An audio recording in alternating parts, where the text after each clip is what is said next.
Next up in this tier, the Cincinnati Bengals. Defense wins championships, guys.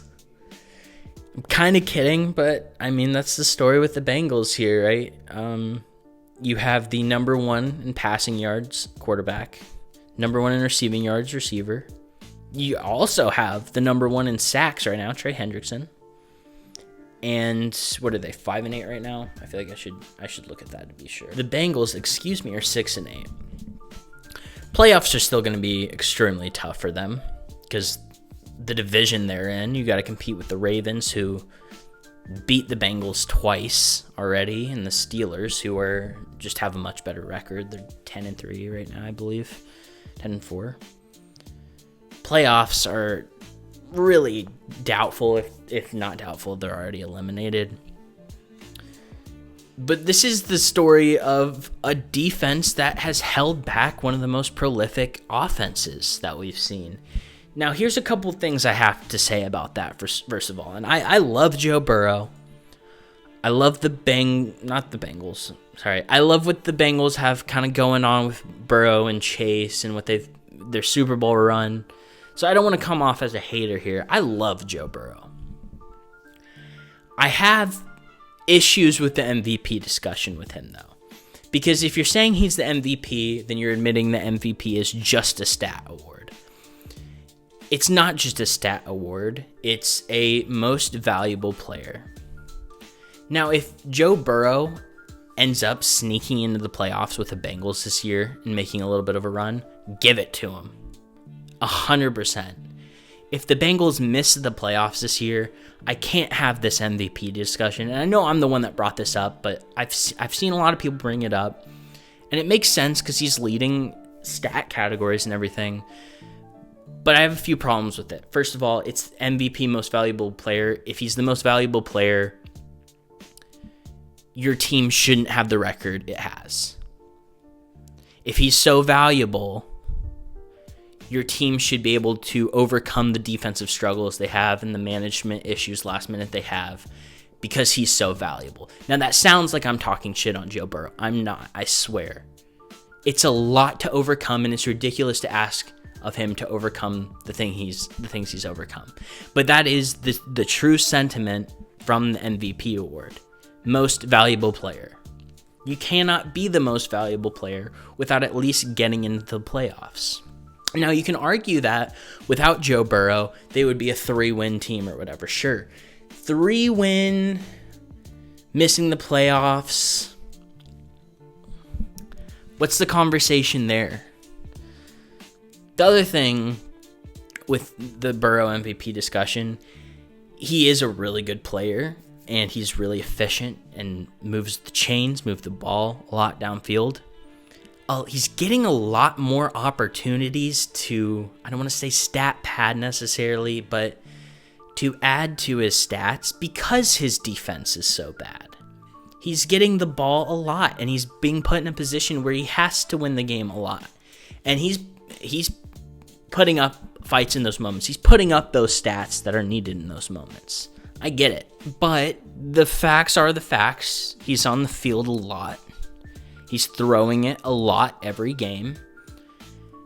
And that is a big reason why his stats are as big as they are. Now let's put Joe Burrow on a more neutral, kind of leveled out team. He's still a top 3 quarterback. He still has a great stat line. His stat line is not as good as it is now, though. I think, and I know that sounds crazy, what I'm saying.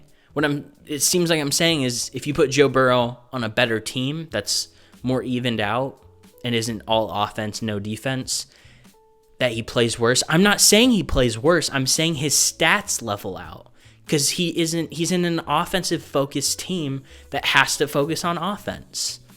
You put him on, I don't know, the Steelers who have an elite defense or whatever. Or not the Steelers with an elite defense because they get the ball back a lot, but Chargers, good defense, solid defense. Play some bend, don't break stuff, you know? Maybe give him another weapon in this scenario or whatever, another receiver. he plays extremely well, probably puts the team in position to win the Super Bowl. I don't know.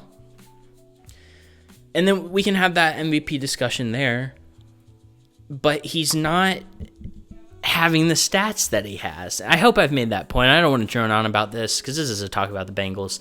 The reason I did want to talk about that and bring that up, though, is because I don't know what more you want me to say. Yeah, the defense has been blowing chunks and holding this team back like crazy. And it really was a surprise because you have Lou Anarumo, who was a projected, head coaching candidate a few years ago, or going into this season he was. And then you have Trey Hendrickson, you have Jordan Battle, Von Bell, I'm pretty sure still there, Cam Taylor-Britt, and Hilton. You have a pretty solid core of players that just kind of plummeted. It's not like this team has no talent or whatever. No one expected this. No one expected the Bengals to be bad on defense. They expected it to maybe not be as good, but it's really come out of nowhere in my opinion. It still has a lot of pieces. I am confused on what happened with Anarumo and what happened with those pieces I've mentioned. One thing I do know about the Bengals, they need to start spending big instead of letting good players walk. They have to let players that they draft stay on the team. And the other thing that I think is important is that they're important to talk about is they're in a tough spot with this Jamaar Chase contract. They're going to have to pay him more than Justin Jefferson probably. Because I think that's what he's going to demand. And are you going to let him walk? I think there's a really good argument to sign him whatever contract he wants. I also think there's a solid argument to not sign him. Because you've just proven this season that despite how good he is and how awesome he is and how crazy his stat line is and how top tier of a receiver he is, this season's proven that isn't good enough to win you football games. So I'm not going to sit here and say they shouldn't sign him give Jamaar Chase a contract. I do think it's interesting though that people point to his stats and say they're going to have to sign him back because look at his stats and look at how bad this team is. This team needs to sign him, and this is the bright spot they have. Isn't it interesting though that you're saying that? And the issue with this team is they aren't winning games, and he has that stat line still. Wouldn't that kind of be the opposite way of thinking? This is more of just a thought I had that I thought was kind of silly. I 100% think the Bengals should re-sign Jamaar Chase. It's just interesting that